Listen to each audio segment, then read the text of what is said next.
Trauma Therapist Podcast, episode 447.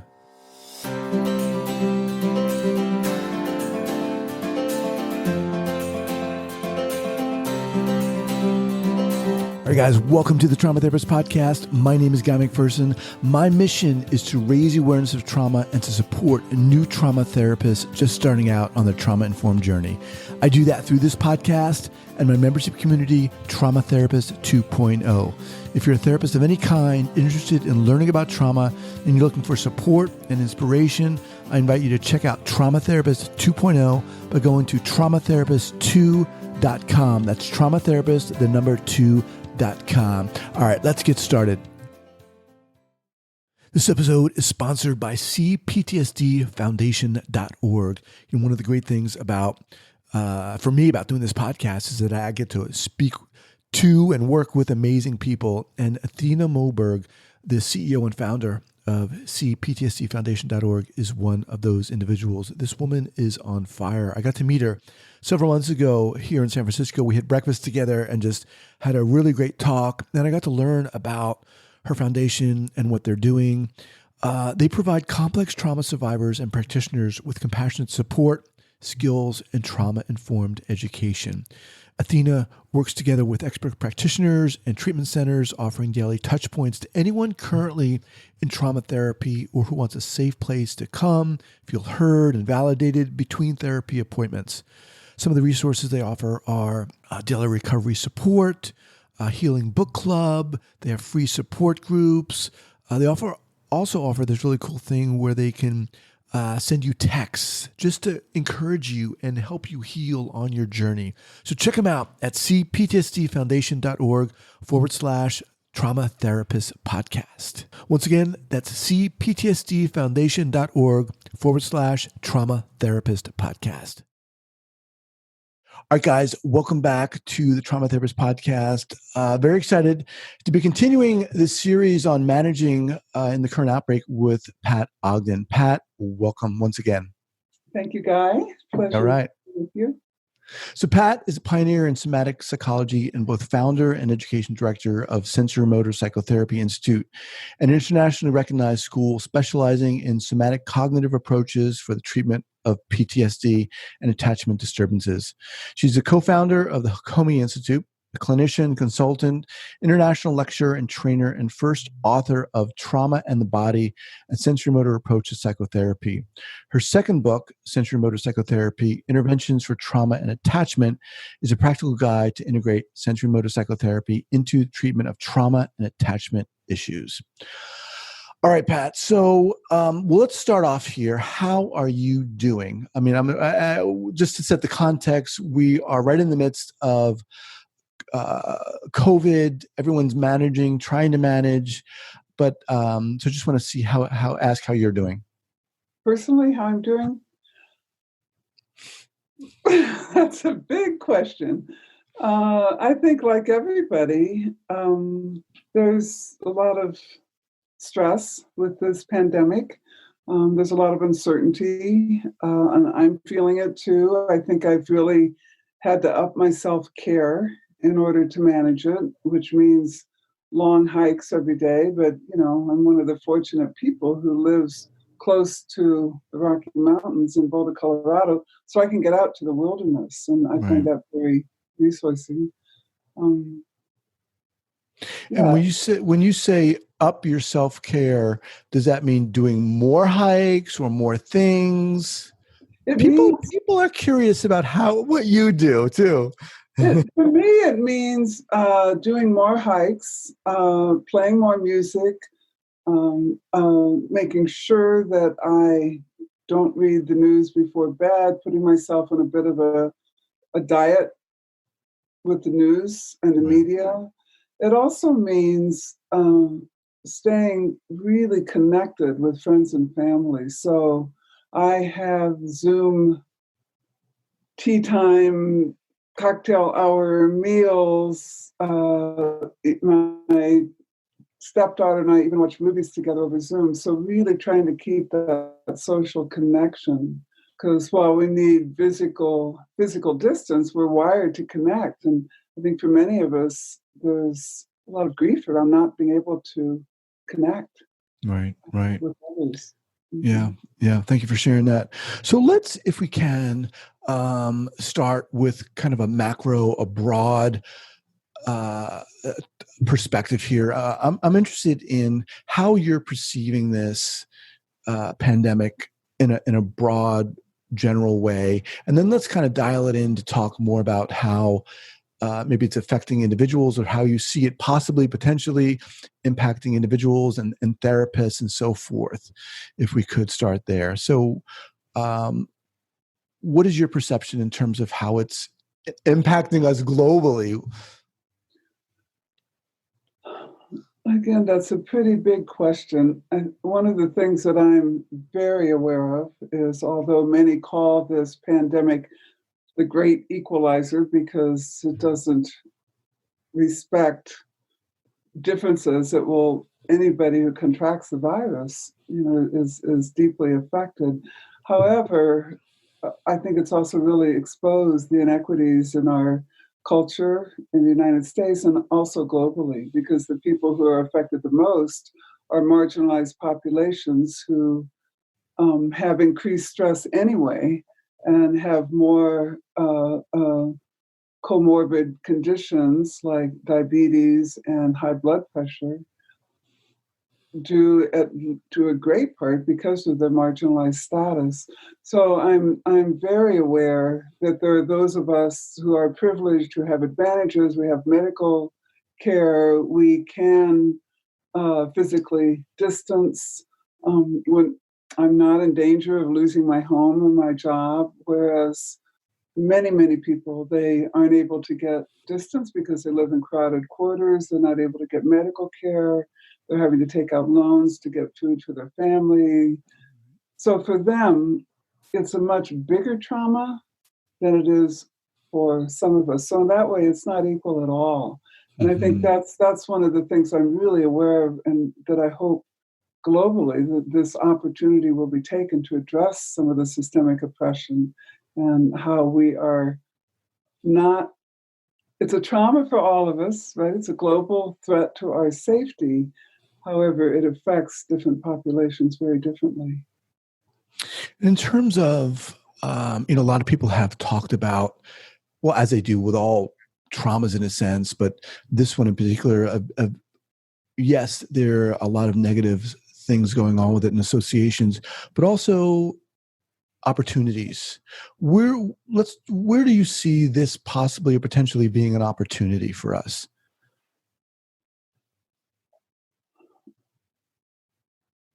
It's opportunities on many levels. Like I just said, on a systemic level, I think that's the biggest opportunity.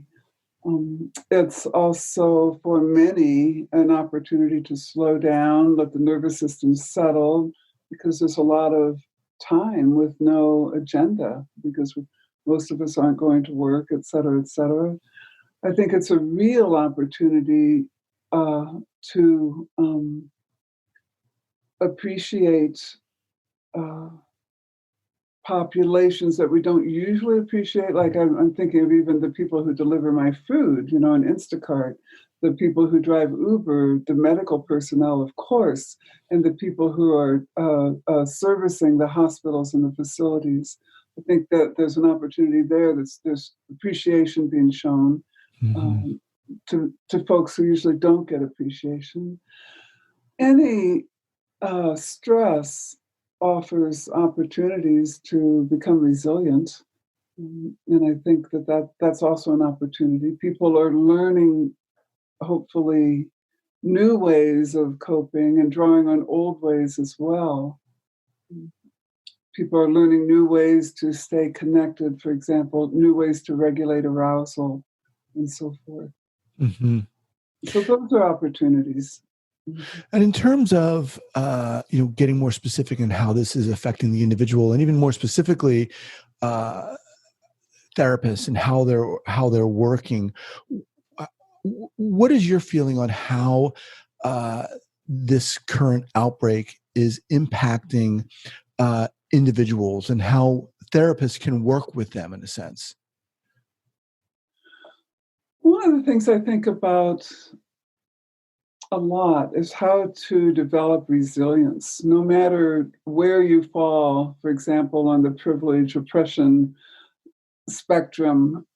It's an opportunity for all of us to develop resilience, which means to learn to recognize signs of our own dysregulation, like when our arousal starts to rise up or when it starts to drop too low, and get out of that window of tolerance, to be able to recognize those signals inside of ourselves and then do something different. I think if there's one skill that I work with myself and also with others, is to recognize those signals. This is where a news diet comes in, like to pay attention to your body and recognize when you're watching the news, when you're starting to get panicky and anxious, when your heart rate is starting to go fast, or when you starting to feel numb and just deadened inside. And when you recognize those signs, then you can take some action, even if it's as simple as a breath. And this is effective for people who are dealing with incredible stress right now. I was talking to a colleague in New York who works with in an agency that works with people who are being threatened with loss of job, loss of home, etc.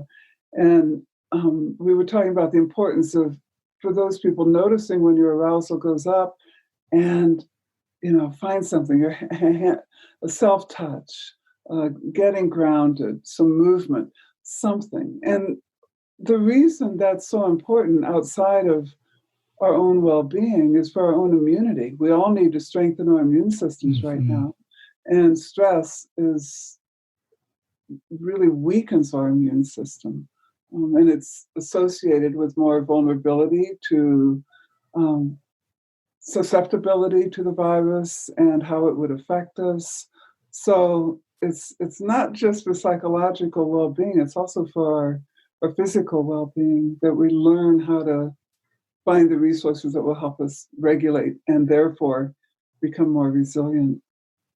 It's interesting you mentioned that news diet. That's really the first thing that I did too, because when this first hit, I was so anxious. I mean, I'm kind of on the anxiety scale anyway, and I love just keeping up with the news. So here I am now, my wife's out working, and now I've got my two kids at home, 4 and 11, and working at home. And I was really going nuts, and I was like, I've got to do something. And that's exactly what I did. I stopped reading the news and I just slowed down. And I said, I've got to do something to keep this together, because I've got my kids, so I can totally relate to that. But it's not always easy, right? It's not always easy to have that self-awareness during those times. No, it's not at all. It's really a skill, I think, that all of us have to learn. And, regulation has everything to do with the body. That's where sensorimotor psychotherapy really comes in, to recognize the somatic signs of dysregulation in our physiology. Well, let's talk more about that. Where sensorimotor psychotherapy, SPI, comes into play here.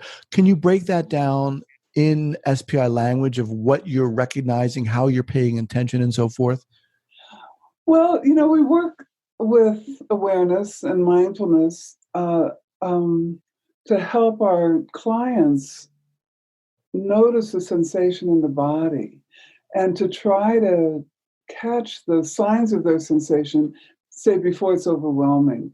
Because you see, if we can, for example, say we're watching the news, or a friend of ours got COVID, and we start to feel our energy rise. We might feel our heart rate increase. We might feel shoulders go up. We might feel that held breath, right? And if we can notice those signs before it gets to a full-blown panic, we have a chance to intervene, to regulate our nervous system. And that's to bring our arousal back into that window of tolerance. And because dysregulation is a physiological phenomenon, not a cognitive phenomenon, some type of physical action. It's different for everybody. That's why we work individually. We work in groups too, and with couples to find out what helps you regulate. For some, it's it's self-touch, which can be really helpful right now, especially because many people are deprived of the usual physical contact that they might have. For others, it's a centering exercise. For others, it's grounding. For others, it's movement and dance or going for a run or a walk. So we want to help people identify those signs and identify the resources that they can implement right away before their arousal gets too high. So if you're looking at the arousal on a continuum, I could imagine where some people might say, well, I only see it or only feel it when it's at a 10, say. Yeah. What is it going to look like when it's at a 4 or a 5? And I know this is general, but can you give us an example of what that might look like for someone? Yeah, and that's a really good question, because that's what we want to help people recognize. And again, it's different for different people. So I might ask a client when they're in a calm, more regulated state to just begin to think of a trigger for themselves, whether it was watching the news or some other trigger that they have. And when they just start to think about it, what's the first thing that happens? And many will say, I can feel a little tension in my belly, for example, because it's those first signs that are so critical. I was, as you were asking, going through that, I was doing it on myself, and I could feel it. I remember when we had wildfires here in California. I'm in Northern California, and the wildfires were just blowing all the smoke, and people had to keep their windows shut, and we had to wear masks, and it was almost claustrophobic. Right. And as you were going through that little exercise, I felt, as I started to think about it, I felt like this tightness, that little tinge. All right, guys, just quickly, I want to thank Sensorimotor Psychotherapy Institute for being a sponsor on this podcast. Do you struggle to help numb, disconnected clients who can't feel emotion or explore inner experience? Learn a comprehensive approach to conceptualize your client's concerns. As someone who's gone through the level 1 and level 2 trainings of Sensorimotor psychotherapy training, I can really speak to the power of this training. For me, it was a game changer and is so inspiring. Sensorimotor psychotherapy uniquely includes the body and therapy as both a source of information and a target for intervention, because words are not enough. Go beyond theories and gain practical ways to open a new dimension for effective therapy. Visit Sensorimotor Psychotherapy Institute online today at sensorimotor.org. That's sensorimotor.org. And you think something else really important, Guy, and that's that, we only have one nervous system, but we have lots and lots of traumatic events in our lives, whether it's the wildfires, the car accidents, the falls, the surgeries, the abuse, etc. So this pandemic will trigger habits of neurological, physiological responses inside of us that are kind of where we go under stress. So many people are finding that trauma that they thought was resolved is re-stimulated in their bodies, and sometimes even in their images and thoughts and memories. And that can be difficult. And, I want to acknowledge, too, that the other big challenge that therapists and clients are having right now is working remotely, working via Zoom. And in a body-centered approach, of course, it's challenging to take it online. In terms of, people listening to this, therapists, a lot of therapists of all kinds listen to this podcast, and survivors as well. But in terms of those therapists, what would you say to them if they're interested in learning more about SPI and sensorimotor psychotherapy? And working with the body in a sense, what would you say to them? Is it mandatory that someone who's interested in working with trauma learn how to work with the body? Well, it is for me. I can't imagine working with trauma without addressing the body, because trauma first and foremost affects our body. I always think of, like, if you're falling down the steps, you're not thinking, okay, the railing's to my right, I better hurry up and grab the railing or else I'm going to tumble all the way down to the bottom. Your body reacts much faster instinctively than it possibly could going through your cortex and your thinking mind. So trauma is really stuck in a way in a dysregulated nervous system and a muscular system that's prepared for instinctive defensive responses like cry for help, fight, flight, freeze, faint, feign death, those kinds of responses. So I can't imagine trying to resolve it top down by talking about it. I can't imagine not working with the body. Mm-hmm. At the same time, there are people who have success working cognitively, because as they start to work in that way, it kind of has a trickle-down effect on the nervous system and on the instinctive subcortical brain. I think it's more efficient to work directly with the body and integrate the emotions and the cognition.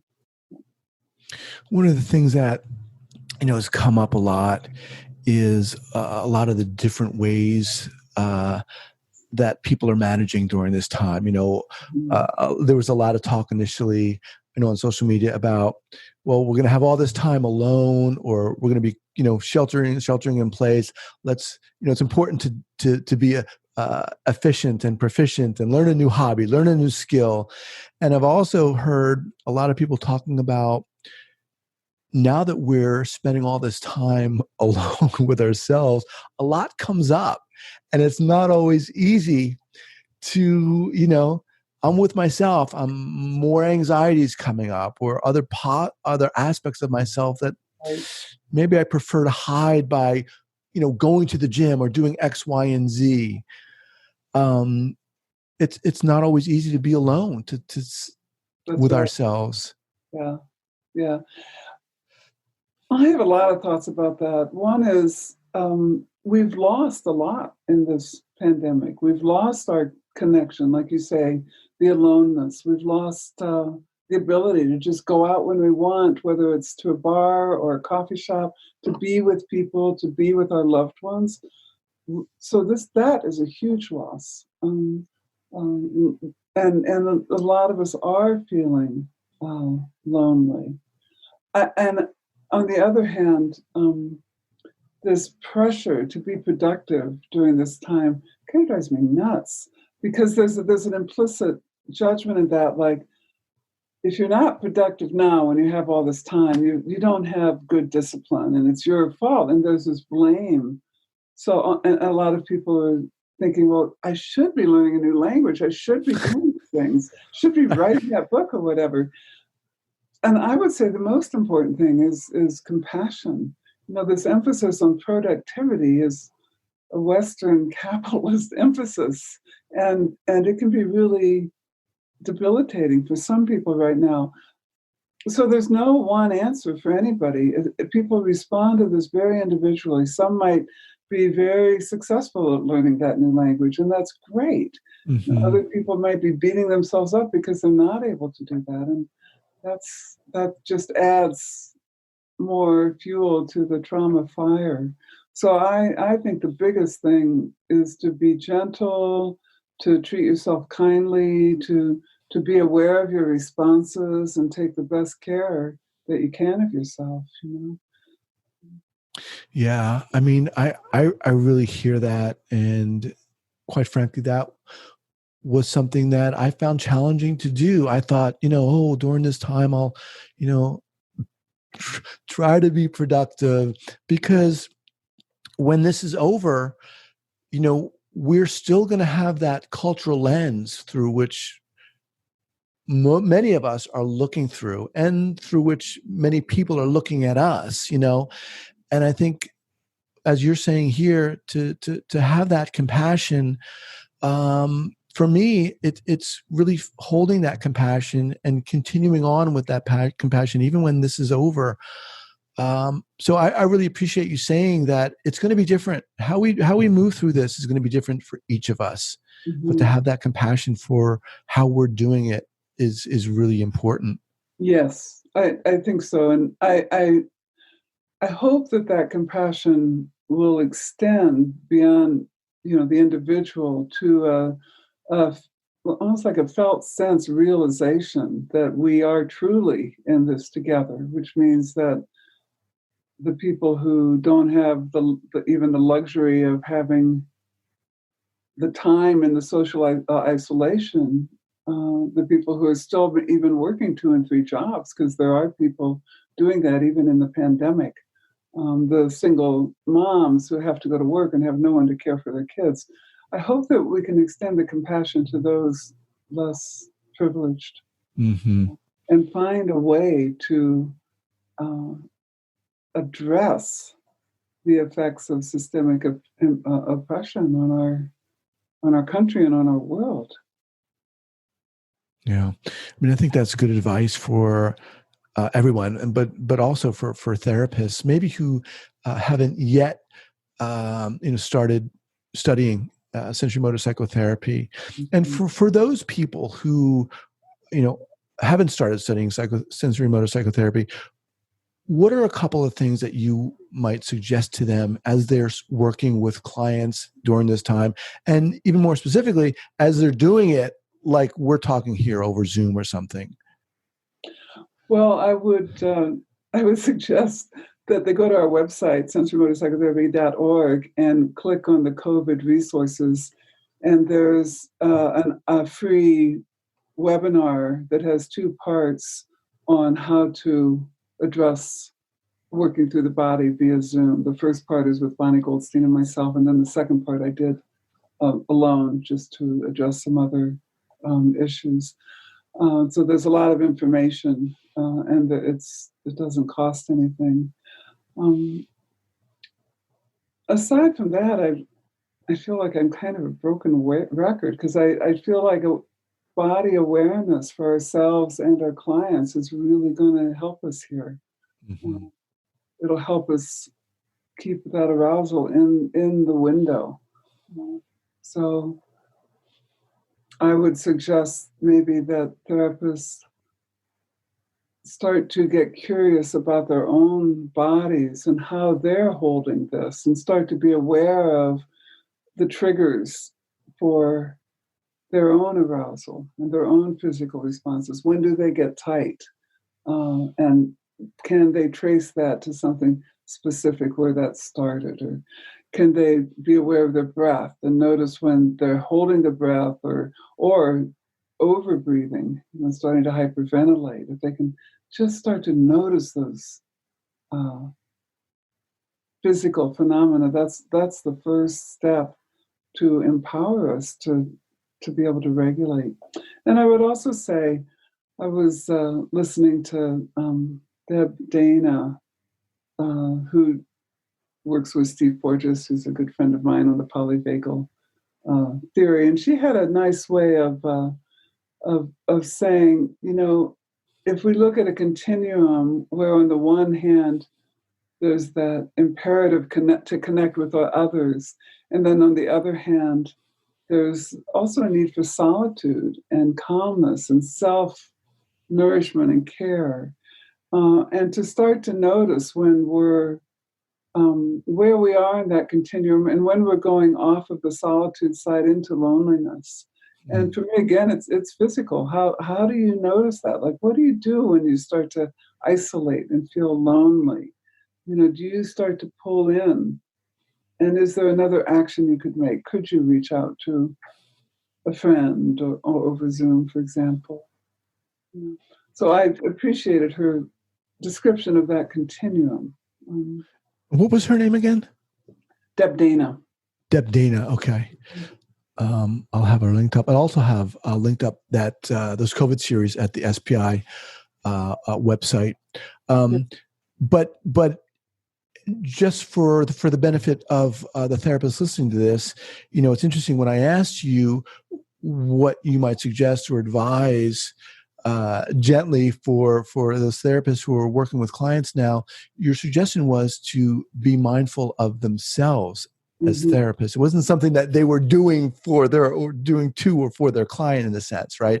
But to be aware of noticing and curious about how their body's responding to this situation in a sense. That to me is very interesting. And I love that whole topic because it really invites us therapists to really look at themselves first, right? And that's not always the easiest thing to do. No, but I think in my work anyway, there's a learning kind of from the inside out. Like if I become aware of my own body and the signals in my own body, I can much more easily help a client. If I don't have that awareness, it's just an exercise to try to help clients tune into their bodies. It has to come authentically from my own, using my own body as a laboratory. Yeah. That's to me what's so exciting about the body. I'm in my 70s and I'm still learning from my body constantly. It's such a rich source of information, and from there, then I have that resonance with my clients. Even on Zoom, we can have that somatic resonance from awareness of my own body. Awesome. Well, Pat, it's been such a treat. I love talking to you. You exude this authenticity and gentleness and compassion, and I love having you on the podcast. Well, thanks, Guy. It's been a pleasure, and all the best. All right. Stay safe, everybody. Take care. Okay, bye.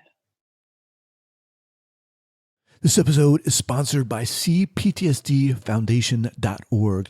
One of the great things about for me about doing this podcast is that I get to speak to and work with amazing people. And Athena Moberg, the CEO and founder of CPTSDFoundation.org, is one of those individuals. This woman is on fire. I got to meet her several months ago here in San Francisco. We had breakfast together and just had a really great talk. And I got to learn about her foundation and what they're doing. They provide complex trauma survivors and practitioners with compassionate support, skills, and trauma-informed education. Athena works together with expert practitioners and treatment centers, offering daily touch points to anyone currently in trauma therapy or who wants a safe place to come, feel heard and validated between therapy appointments. Some of the resources they offer are daily recovery support, a healing book club. They have free support groups. They also offer this really cool thing where they can send you texts just to encourage you and help you heal on your journey. So check them out at cptsdfoundation.org/trauma therapist podcast. Once again, that's cptsdfoundation.org/trauma therapist podcast.